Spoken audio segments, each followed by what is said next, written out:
Nous suivons ce blocus des États-Unis d'Amérique dans le détroit d'Ormuz, en vigueur depuis presque 2 heures. Une société de suivi indique que 121 pétroliers vides se dirigent vers les États-Unis. Parmi ces navires, 68 sont des superpétroliers transportant chacun 2 millions de barils. Le président Trump a demandé aux pays touchés par l'interruption iranienne dans le détroit de se tourner vers l'approvisionnement énergétique des États-Unis. Eh bien, il semble qu'ils répondent à sa demande et écoutent Trump. Le président a déclaré à Fox que la Chine peut envoyer ses navires vers le Sinawa et le Venezuela, tout en affirmant que des pétroliers vides de nombreux pays se dirigent tous vers le Zewa pour être chargés. Cela vient du président des États-Unis. Beaucoup de choses aujourd'hui affichent la carte. À présent, les forces armées des États-Unis vont imposer un blocus total au trafic maritime de l'Iran, tandis que des navires chasseurs de mines dégagent le détroit d'Ormuz après l'échec des négociations de paix. Bienvenue dans une nouvelle heure de America's Newsroom, je suis Dana Perino. Bonjour, je suis Bill Hammer. À cette heure-ci, le sort du cessez-le-feu de 2 semaines est incertain, puisque l'Iran ne renonce pas à son programme nucléaire. Les États-Unis ont déclaré un blocus naval contre l'Iran après la fin des négociations samedi soir. Le détroit d'Ormuz est un point stratégique crucial, alors que le président augmente la pression sur Téhéran. Leur armée est détruite. Toute leur marine est submergée. D'autres nations travaillent pour empêcher l'Iran de vendre du pétrole. Cela sera très efficace. Mais il y a beaucoup de bateaux qui viennent vers notre pays pour se ravitailler en pétrole, puis repartir et accepter. Donc, ils ne traverseront pas le détroit et finalement, cela sera corrigé. L'équipe de Fox assure la couverture. Le général Jack Keane attend. Alex Hogan apporte des nouvelles de la Maison-Blanche et Matt Finn est dans le détroit. Il habite à Dubaï. Bonjour Matt. Bonjour Dana. Le président dit que le blocus des navires entrant ou sortant des ports iraniens entre en vigueur en ce moment. Là-bas dans le détroit d'Ormuz, à l'arrière-plan derrière moi dans le golfe Persique. Ce week-end, le CENTCOM a rapporté que pour la première fois, 2 destroyers américains sont entrés dans le détroit. Les navires de Zipisewa nettoient les mines à l'aide de drones sous-marins. Maintenant, le président Trump dit que le Zipisewa va bloquer les ports iraniens dans le détroit d'Ormuz, ce qui pourrait dévaster l'économie de l'Iran. Il a écrit « L'Iran a promis d'ouvrir le détroit, mais ne l'a pas fait. Il vaut mieux qu'il commence à régler ce problème. » Voie navigable internationale ouverte et rapide. Il viole toutes les lois. Maintenant, l'Iran avertit que ses militaires pourraient riposter, menaçant de représailles. Un porte-parole militaire iranien affirme « Si la sécurité des ports de la République islamique d'Iran dans les eaux du golfe Persique et de la mer d'Oman est menacé, aucun port dans le golfe Persique et la mer d'Oman ne restera sûr. » Au Moyen-Orient, un responsable des Émirats arabes unis estime que 800 navires commerciaux ont été abandonnés et qu'environ 400 sont des pétroliers. D'accord. Tenez-nous au courant puisqu'il est dans la région. Merci.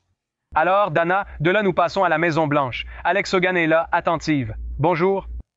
Bonjour Bill. Le président veut que cela entre en vigueur immédiatement. Il a également ordonné à la marine de bloquer le détroit d'Ormuz et de nettoyer complètement la voie navigable des mines. Aujourd'hui, le pétrole dépasse les $100 le baril.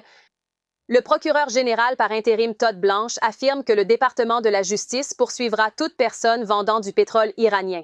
Le président Trump a déclaré hier à Maria Bartiromo sur Fox « S'ils ne reviennent pas, tout ira absolument bien pour moi. Leur armée a été complètement en fait. Leurs missiles sont presque épuisés. La capacité de fabrication de missiles et de drones est pratiquement détruite. » Les négociations de ce week-end se sont terminées sans accord.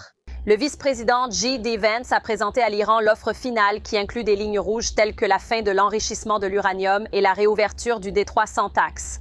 À propos de cette voie navigable critique, il a été dit ce qui suit. Contrairement aux fausses allégations des responsables ennemis, le détroit d'Ormuz reste ouvert au passage des navires civils sous une gestion intelligente et des normes spécifiques.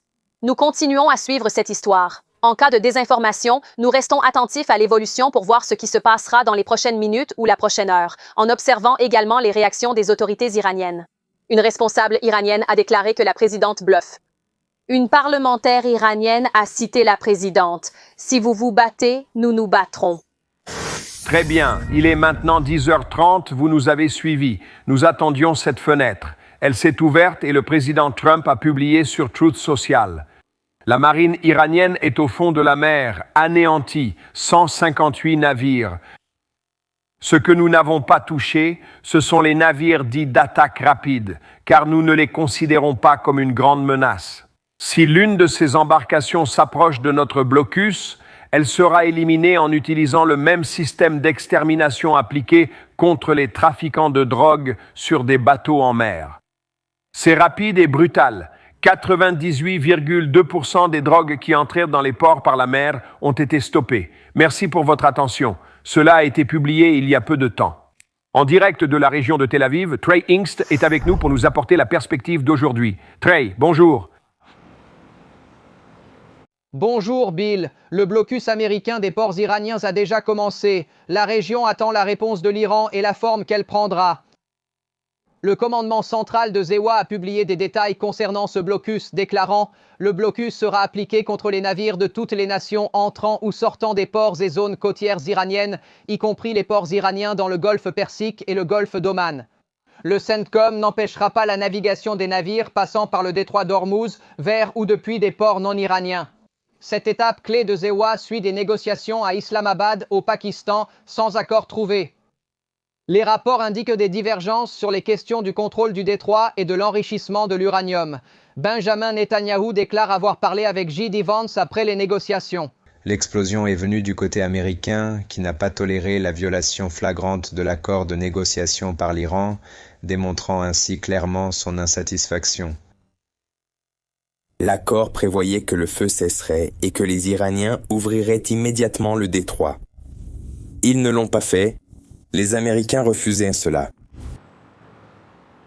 Dimanche, Netanyahou a visité le sud du Liban où les combats contre le Hezbollah se poursuivent. Il était accompagné du ministre de la Défense, Israël Katz. Aujourd'hui, le Hezbollah a poursuivi les attaques à la roquette et aux drones contre le nord d'Israël. Bill, les forces armées ont élevé le niveau d'alerte dans tout le pays, car elles craignent que l'Iran puisse intervenir directement après la fermeture du détroit d'Ormuz et le blocus des ports iraniens. Tu confirmes? Eh bien, ça fait beaucoup. Merci Trey. Ravi de te revoir à Tel Aviv, Israël. Trey Ying. Nous accueillons Rebecca Heinrich, chercheuse au Hudson. Cela fait 33 minutes de blocus. Que pensez-vous de la stratégie?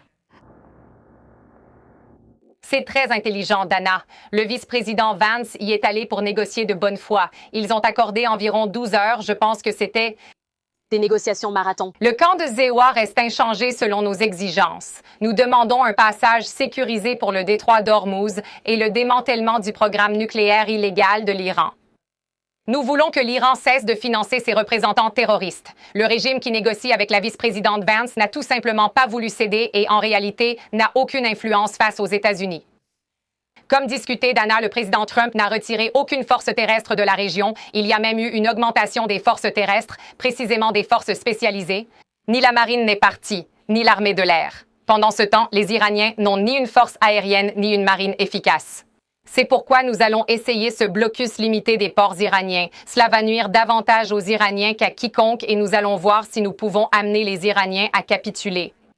Pendant que vous parliez, regardez ici les lignes rouges de J.D. Vance par Anna America. Nous allons les montrer au tableau. Vous en avez cité plusieurs, y compris démanteler les installations d'enrichissement nucléaire. Et enfin, libérer le détroit d'Ormuz sans percevoir de péage. Ce serait simplement revenir au statu quo précédent.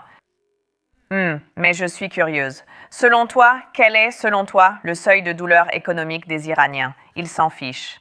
Il y a déjà eu des protestations parce que l'économie était en ruine et que le peuple était révolté. Et les Iraniens ont dit « Nous allons vous donner 7 $ de plus par mois ». Cela ne résoudra pas le problème et provoquera plus de souffrance économique pour les Iraniens, mais le régime en souffrira-t-il vraiment? il est essentiel de distinguer le peuple iranien du régime, Dana. Donc, des menaces qui affectent le peuple de façon disproportionnée par rapport au régime lui-même ne changent pas leur comportement. La seule chose qui pourrait changer ce comportement, si quelque chose le peut, c'est de menacer directement leur vie. Donc, menacer réellement les dirigeants du régime et le corps des gardiens de la révolution islamique est la voie nécessaire.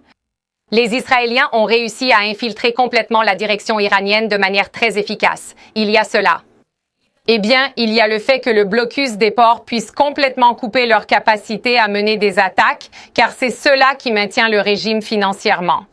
Eh bien, encore une fois, l'objectif est de changer leur comportement pour voir si nous pouvons amener le régime actuel à céder et à dire « d'accord, nous allons coopérer et être plus pragmatiques ». Ou, si cela ne fonctionne pas, je soupçonne que les États-Unis reprendront les attaques pour faire pression et causer plus de souffrance au régime afin d'obtenir des dirigeants plus soumis. D'accord. Il ne reste qu'une minute. Donc, Israël continue d'attaquer le Hezbollah. Cela a également été un point de discorde lors des négociations. Regardez ici ce que dit Danny Danon. Nous n'avons aucun problème avec le Liban. Au contraire, nous voulons voir un Liban souverain. Et nous avons un ennemi commun qui lutte contre la souveraineté du Liban, c'est le Hezbollah. Nous accueillons favorablement les discussions et négociations, tout en sachant que le gouvernement libanais est très fragile. Nous espérons qu'il aura le courage d'affronter le Hezbollah. Les Israéliens disent « Nous ne laisserons pas ces terroristes à la frontière », mais c'est une question controversée parmi les Iraniens qui les soutiennent. C'est particulièrement intéressant, car l'Iran affirme depuis des années ne pas soutenir le Hezbollah. Mais clairement, une partie de l'objectif de ZY dans l'opération Epic Fury est de faire en sorte que le régime iranien cesse de soutenir ses alliés. Le Hezbollah en fait partie. La vice-présidente Vance a précisé que ce n'était pas une condition pour que les États-Unis mettent en œuvre le cessez-le-feu. Israël peut donc poursuivre l'élimination du Hezbollah au Liban. Le gouvernement libanais a déclaré l'ambassadeur iranien persona non grata. Nous devons donc dissocier le Hezbollah du Liban. Je soupçonne que ces attaques vont reprendre du côté israélien parce qu'ils ne peuvent pas permettre au Hezbollah de rester là, Dana. Rebecca, c'est un plaisir de t'avoir ici. Merci pour ce matin. Merci, Dana.